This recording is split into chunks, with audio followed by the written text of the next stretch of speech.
Hi, this is Irvin from Resilience Occupational Therapy.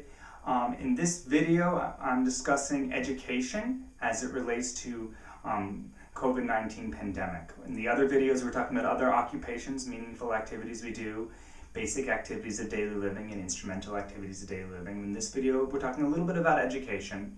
There's formal education, college and school, and sort of grammar school and such. There's also trade schools and just general interests we have, reading books and on topics that we want to learn about and or feel like we need to learn about.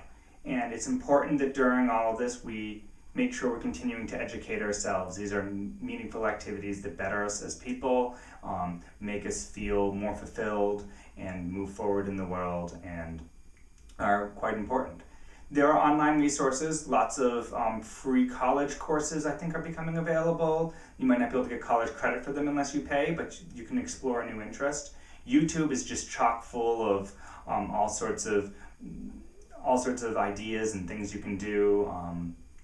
Really an opportunity to think about, what do I want to learn right now? What's important to me? What do I have the time for? What do I have the money for? And really take advantage of that education.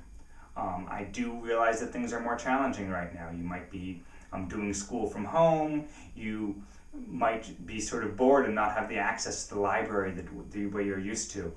There are online resources for the library and such. And please post at the bottom of this video ideas you have for education, things that you personally have been doing or things that you've heard about doing, and I will try to add some resources here as well, and we can have this be an education resource place if people are interested in that.